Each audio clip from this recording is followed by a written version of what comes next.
TDC. Anong ibig sabihin ng TDC? Theoretical Driving Course. So what is Theoretical Driving Course? This is a 15-hour seminar na requirement po for those applying for student permit.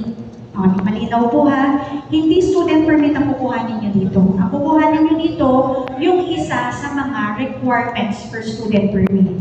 Ilang oras po ulit dapat ito? 15 hours. Kung kukuhanin po ito sa mga private driving schools, maglalas po ito ng 3 to 4 days. Yung iba umaabot ng isang linggo, depende sa system. O dito po, ilang araw po ninyo makukuha? Ilang araw? 2 days. O ngayon pa lang po, magkaintindihan na tayo, no? Kailangan nandito ngayon, buong araw, kailangan nandito rin bukas. Hindi po options kung today or tomorrow. Kailangan present na 2 days. For the first day, you will be having your seminar. Buong araw po tayo today. For tomorrow, you will be having your assessment and your examination. Sinabihan naman po kayo na mayroong exam. Tama? Okay. Bakit parang may gusto mag-back out? Wala naman. Sige. Again, TDC is a 15-hour seminar na required for applicants of student permit. So, bakit po ninyo kailangan mag-seminar? Bukod sa para pumasa sa exam. Bakit po kailangan mag-seminar? Anong kailangan matutunan? Kailangan matutong? Kailangan matutong? Umiwas sa LTO. Parang magaling na kayo dun eh. Ano po kailangan matutunan? Yung mga rules and regulations sa kalsada. Kaya po kayo upo dyan maghapon at makikinig sa akin ay para matuto. Okay? Pangalawang rason. Magkano po ang alam ninyong presyo ng pagkuha ng student permit bago po ninyong malaman itong programang ito? Umaabot na magkano? 5,000?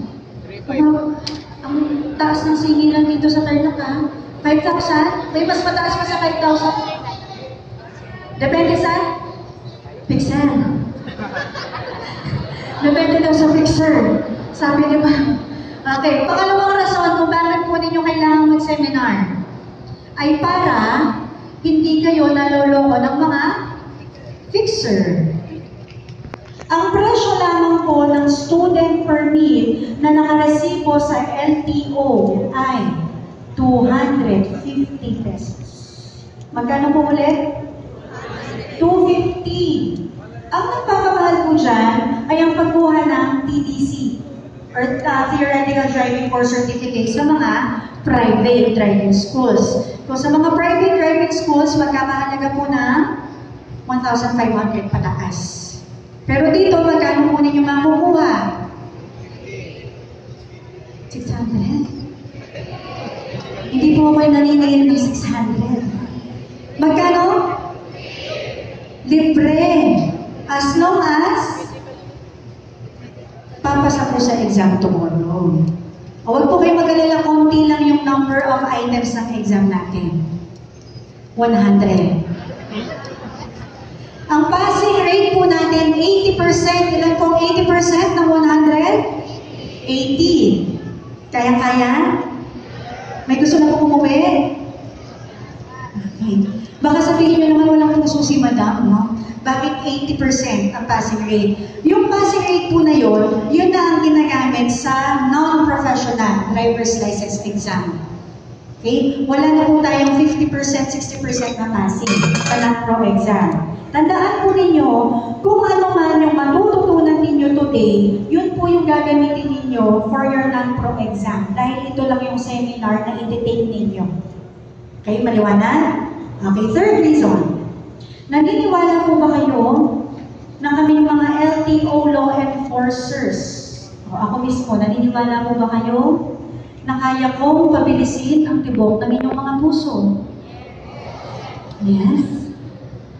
Naniniwala po ba kayo na kaming mga nakuhuli sa kalsada ay kaya namin baguhin ang direksyon ng inyong mga buhay?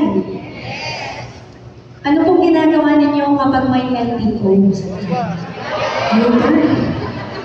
Yung LTO. Kahit dalawang barangay yan, iikutan ninyo, maiwasan nyo lang kami, ha? O talaga, magbabago ang direksyon ng inyong mga buhay. O bakit po umiiwas sa LTO? Wala. Lisensya. O sa inyo galing yan, ha? Bago po ako magsimula, may itatanong lang ako, sumagot kayo ng tapat. O, nakikita ko kayong lahat. Sino rito ang nagmamaneho ng walang lisensya? Talagang si Sir sabi niya, woo! O, ulitin natin sa pantanong.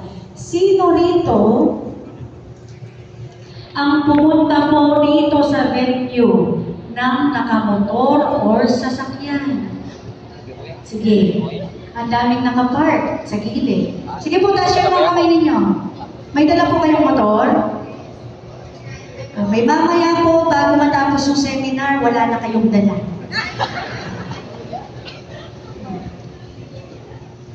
Sino po ulit yung nagdadrive ng walang license? Huwag kayong mahiya. Kanina nagmamaneho kayo, hindi kayo nahihiya. O actually, hindi po TTC certificate ang i-issue namin today. Ang i-issue ko po, paparating po yung team ko, ang i-issue ko, ticket. Bagong strategy na po ito ng LTO, bultuhan na kami maghuli ngayon. O ilan kayo? Yung last number po ata natin nasa 860. O kapag tiniketan po natin kayong lahat, kota na kami para sa June. O but of course, alam naman po namin, the moment na nagpa-register kayo dito, may pre-registration po ito, tama? Alam naman po namin na the moment na nagpa-register kayo dito, ay gusto na ninyong ayusin ang inyong mga lisensya. Ang hirap lang po talaga ngayon, mahal ang pagkuha ng license.